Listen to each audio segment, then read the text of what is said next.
우리가 4절부터 7절 쭉 말씀을 드렸는데 8절부터 20절에는 어떻게 하나님께서 응답하셨는지 그 방법에 대해서 쭉 설명하고 있습니다. 우리가 이 하나님의 방법 신속한 건데요. 그래서 8절부터 16절까지는 하나님이 강림하신다는 그런 내용이고요. 다윗의 기도를 들으시고 강림하셨다고 다윗은 간증합니다. 마치 출애굽 시대 하나님이 시내산에 강림하셨을 때 일어난 그 광경을 여기서 기록하고 있는 겁니다. 이건 출애굽 시대나 다윗 시대나 하나님이 똑같은 소원을 가지고 다윗이 기도할 때 이렇게 하나님께서 강림하셨다면 우리 시대도 하나님을 여전히 똑같이 역사할 수 있다라는 겁니다. 땅이 진동하고 코에 연기가 오르고 입에서 불이 나오고 불이 나와 사르고 또 번개치면서 하늘에서 강림하셔서 도와주셨다. 아주 신속한 거죠. 아주 초자연적인 기적의 역사를 16절까지 기록합니다.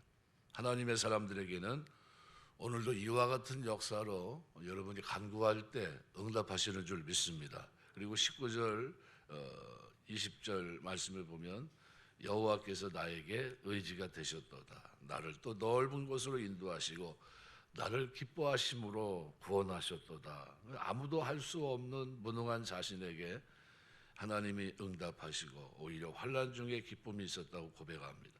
다윗의 이 고난의 현장에 하나님이 함께 하신 것처럼 오늘도 우리 환난의 현장에 주님께서 함께 하시고 오늘 우리에게 위로와 기쁨으로 견디게 하실 줄 믿습니다. 그래서 오늘 본문을 이렇게 보시면서 우리가 한 세 가지 잠깐 생각하면서 은혜를 나누겠습니다. 첫 번째는 하나님의 심판에는 반드시 양면성이 있습니다.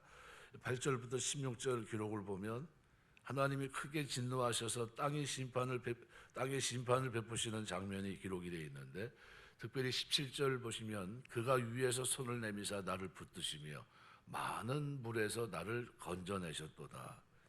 하나님께서 심판을 통해서 당신의 성도들을 구원하십니다. 그래서 하나님의 심판 그 앞에는 한쪽은 세상은 심판을 받아 영원히 멸하지만 성도의 운명은 영원히 갈라집니다.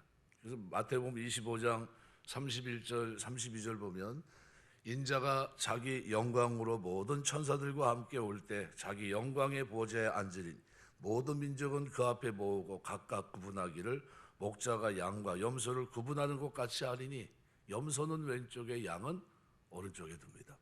이게 뭐죠? 하나님의 심판의 양면성이에요. 한쪽은 심판을 받고 한쪽은 영원한 생명과 구원을 누리게 됩니다. 출애굽기 12장 29절서부터 36절을 보면 출애굽 때도 어때요? 애굽에는 재앙이지만 하나님 백성들에게는 구원의 성취입니다. 약속을 이루시는 거예요. 아브라함과 맺은 그 언약, 엄청나게 오래된 건 430년이라는 어마어마한 시간이 흘렀는데도 하나님은 그 언약을 기억하시고 그 백성들을 구원해내시는데 능하십니다. 10가지 기이한 일로 그 속에서 그들이 도대체 방법이 없는 그들을 끌어내시고요. 그것도 나와서 바닷길을 여서서 하나님께서 아라비아 동풍을 통해 바다 벽을 세우시고 바다 밑을 지나가게 하시는 놀라운 역사를 성경이 기록하고 있습니다. 하나님의 심판에는 양면성이 있어요. 그래서 우리가 그날이 우리 성도들에게는 무슨 날입니까? 영광을 얻는 날이에요. 영원한 생명을 누릴 수 있는 이 축복의 날이기도 하고요. 우리가 하나님의 심판에 양면성이 있다는 것을 기억하시고요. 그래서 어제도 잠깐 말씀드렸지만 세상이 심판을 받는 것은 로마서 1장 28절 말씀대로요. 그들이 하나님 마음에 하나님 두기를 싫어했기 때문이에요. 근데 구원받은 사람들은 마음에 뭘 두죠? 도기마주하며 살아갑니다. 마음에 하나님의 뜻이 있어요. 하나님의 선하시고 기뻐하시고 온전한 뜻이 무엇인지 분별하는 삶이 있어요. 거룩하게 그죠? 경건하게 살아가는 그 삶이 그들에게 있는 겁니다. 완전히 질이 달라요. 그러니까 가는 곳도 다릅니다. 완전히 다를 수밖에 없는 거죠. 그러니까 하나님이 상실한 마음대로 내버려 두십니다. 그 결과가 뭐예요? 온갖 죄악 속에 살다 그냥 내버려 두시는 거예요. 어차피 다 버릴 거니까. 심판받을 거니까. 근데 오늘 우리에게는 날마다 일상 속에서 분초마다 하나님 우리를 시험하시는 것처럼 우리의 걸음을 인도하시고 매 순간 어떻게 해요? 하나님의 선하시고 온전한 뜻을 분별하며 이 땅을 살게 합니다. 하나님이 우리를 그렇게 사랑하시고 그 길을 걸어주신 걸을 수 있도록 은혜를 주신 겁니다. 살아가면서 내가 경건한 자로 이 땅을 살게 되시길 주의 이름으로 축원합니다. 그래서 경건은 능력이에요. 성도의 가장 큰 축복이고, 그래서 요한계시록 11장 18절이나 빌립보서 특별히 1장 28절에 보면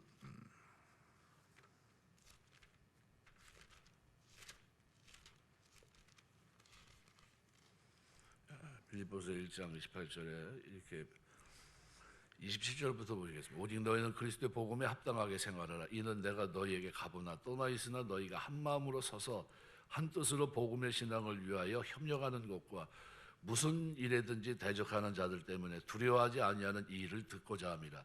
이것이 그들에게는 멸망의 증거여 너희에게는 구원의 증거니 이는 하나님께로부터 난 것이니라.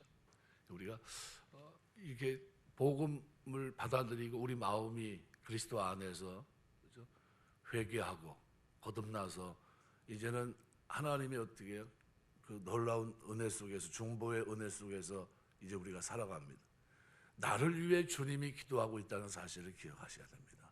내 인생의 마지막 영화에 이르기까지 성령이 내 안에 내주하시면서 내 삶을 붙들고 계신 거예요. 놓지 아니하시고 그 능력의 손으로 저와 여러분을 붙듭니다. 앞에서 인도하시고 뒤에서 밀어주시면서 천성을 향해 달려갈 수 있도록 도와주십니다. 어디에 영원한 생명을 누릴 수 있는 그때까지. 그러니까 우리가 살아가면서 여러분이 힘있게 사시길 주의 이름으로 축원합니다. 나의 등 뒤에서 그 찬성을 얼마나 옛날에 참 30년도 더 된 그때 엄청나게 불렀지 않습니까? 하나님이 지금도 우리 등 뒤에서 밀어주신 줄 믿습니다. 그 믿음을 가지고 사셔야 돼요.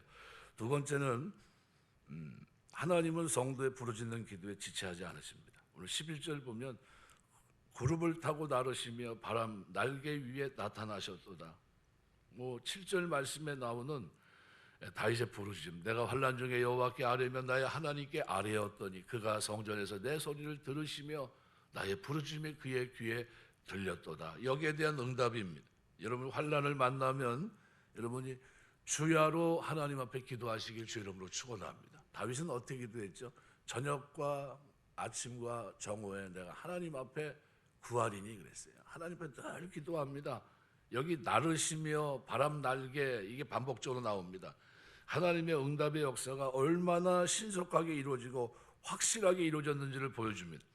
여기 그룹이라는 것은 하나님 보좌의 영광스러움을 상징해 주는 말입니다. 근데 이 말씀은 하나님이 그 보좌를 땅에 내리시면서까지 속히 나라 성도를 구원하시기 위해 임하셨다라는 뜻이에요. 그러니까 성경을 보면 하나님 우리 성도들에게 있어 의로우신 아버지로 묘사됩니다.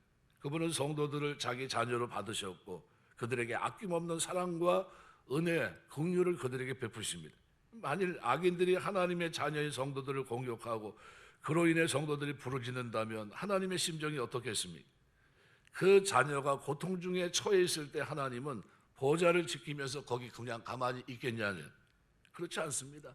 지켜만 보고 계신 분이 아니라 결코 지체치 아니하시고 그 부르짖는 소리를 들으시고 하늘 보좌를 타고 날아서라도 성도를 구원해 주시겠다는 겁니다. 그래서 다니엘서 9장을 보시면 다니엘이 자기 민족 회복을 위해 베옷을 입고 죄를 무릅쓰고 하나님 앞에 금식합니다.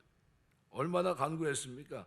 서책을 보면서 은혜를 받고 엎드렸는데 근데 다니엘은 하나님의 긍휼과 사랑을 고대하면서 다니엘서 9장 19절 같은 말씀 보면 애타는 간구를 드려요. 근데 하나님은 간구만 드리고 가만히 계셨나요? 그렇지 않습니다. 이 간구에 하나님이 어떻게 응답했는지를 보여준 장면이 9장 21절부터 23절의 기록입니다. 그러니까 하나님은 가브리엘이 빨리 나라 다니엘에게 임하게 하셨고 내가 기도를 시작할 즈음에 벌써 어떻게 천사를 보냅니다. 기도 시작하자마자 하나님이 응답하신 거예요. 그래서 누가복음 18장 8절 9절 18장 항상 기도하고 낭망치 말아야 될 것을 비유로 말씀하신 것을 우리 마음속에 새겨야 됩니다. 그렇죠? 밤낮 부르짖는 택한 이나의 소원을 내가 들어주지 않겠느냐, 내가 오래 참겠느냐 이렇게 말씀하세요. 우리 하나님이 오늘 저와 여러분이 기도할 때 은혜 주실 줄 믿습니다. 밤낮 부르짖는 택하신 자들의 원한을 풀어주지 아니하시겠느냐, 저희에게 오래 참으시겠느냐, 내가 너희에게 이르노니 속히 그 원한을 풀어주시리라 그랬어요. 속히 반드시. 그죠? 내가 가는 건 들어주는 건 반드시 들어주는데 그것도 어떻게 해요? 빨리. 한국 사람들이 제일 좋아하는 단어가 뭐죠? 빨리빨리예요. 하나님도 빨리빨리해요. 우리가 기도할 때 부르짖으면 하나님도 빨리 응답해 주실 줄 믿습니다. 천천히 기도하시면 천천히 응답할 줄 믿습니다. 천천히 기도하지 마세요. 그러니까 급할 때는 급한 대로 하는 겁니다. 제가 전에 그 얘기했잖아요. 호랑이 굴에서 기분 좋게 들어가서 기도하는데 진짜 호랑이가 들어온 거예요. 처음에 뭐라 그랬대? 아주 점잖게 기도했다 그러잖아요. 하나님, 지금 호랑이가 나타났습니다. 큰일 났습니다. 제가 죽게 생겼습니다. 하나님 살려주십시오. 이렇게 했는데 호랑이가 점점 가까우니까 나중에는 하하고 호자뿐이 말이 안 나. 하, 호 그러고 있더라는 거야. 자기가 너무 놀래가지고 호랑이가 다가오는데 눈도 감을 수도 없고 내가 이렇게 죽나 보다 했더니 나중에는 목소리도 안 나가더래요.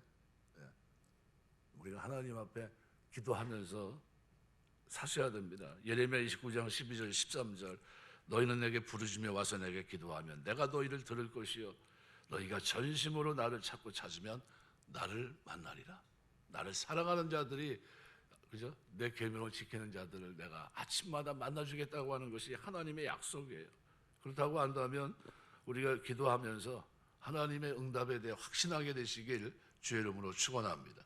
오늘 또 19절에 보면 하나님은 성도가 시험당할 때 피할 길을 열어주십니다. 그래서 19절 말씀에 이렇게 그들이 나의 재앙의 날에 내게 이르렀으나 여호와께서 나의 의지가 되셨다. 나의 재앙의 날이라는 이 표현은 하나님 의인을 연단하기 위해서 악인들의 범죄를 허용하는 결과로 성도가 당하게 되는 고난입니다. 그죠? 본문은 이 성도가 재앙을 당할 때 악한 원수들이 세력만이 다가오는 것이 아니라 하나님이 또한 우리 주변에 있다는 겁니다. 우리와 함께 하셨고 우리의 의지가 되셨고 피난처가 되신다는 사실을 말씀해 줍니다.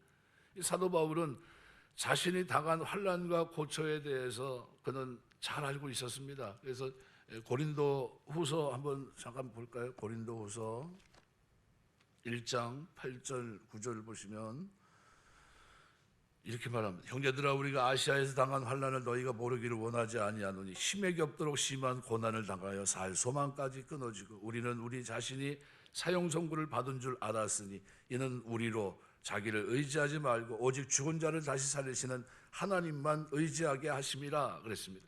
이게 무슨 말이냐면요.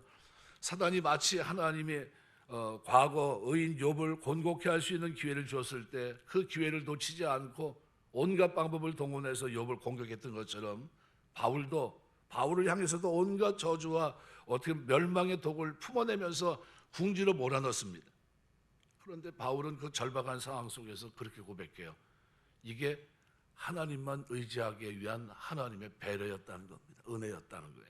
그러니까 바울은 하나님을 의뢰하는 자세를 굳게 하면서 거기서 피할 길을 찾았던 겁니다. 그럼 우리도 마찬가지죠. 어려움을 당할 때 하나님만 의지하라고 이 어려움을 주셨구나. 이 믿음이 여러분의 믿음 되시길 주의 이름으로 축원합니다. 그것이 우리의 피할 길이에요. 고린도전서 10장 13절 보면 여호와께서 내게 도움이 되지 아니하셨더니 사람이 감당할 시험 밖에는 너희가 당한 것이 없나니 오직 하나님은 미쁘사 너희가 감당치 못할 시험 당함을 허락지 아니하시고 시험 당할 즈음에 또한 피할 길을 내사 너희로 능히 감당하게 하시느니라.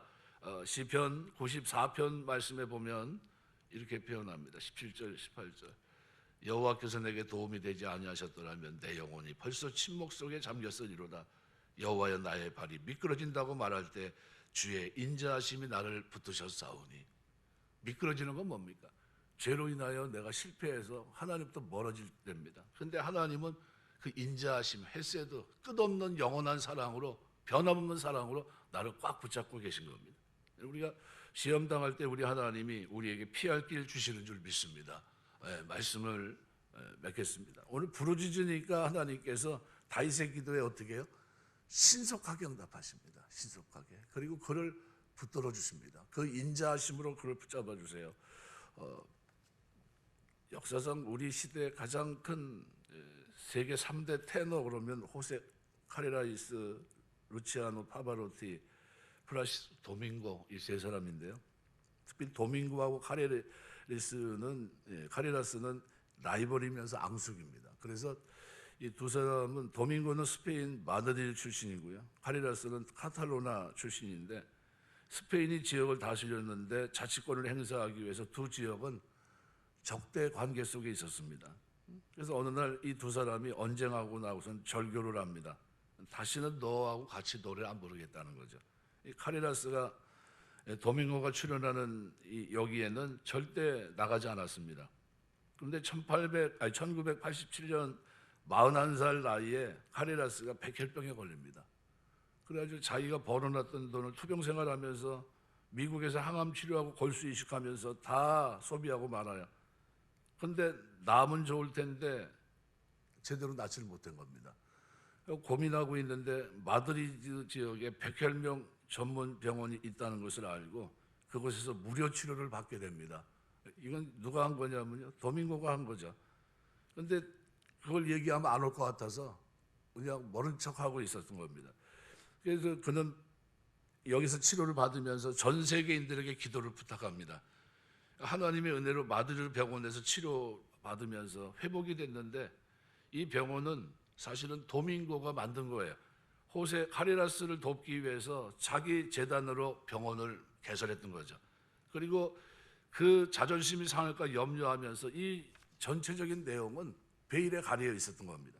근데 어느 날 그가 다 낫고 카리라스가 병을 나았는데 그 모든 내용을 알게 돼요. 이 도밍고가 공연장을 찾아와서 공연장의 무대에 올라가서 무릎을 꿇고 용서를 구하며 감사를 표현합니다. 그때 도밍고가 카리라스를 안아주면서 그 무대에서 진짜 말 그대로 멋있는 장면이 연출됩니다. 감동의 자체죠. 백혈병을 통해 누가 변한 거죠? 카리라스가 변한 겁니다. 그는 그렇게 고백해요. 때로는 질병도 큰 은혜라는 것을 깨달았습니다. 그리고 그 후에 이 세 테너가 1990년 7월 처음으로 이탈리아 월드컵 전야자에서 함께 무대를 나눕니다.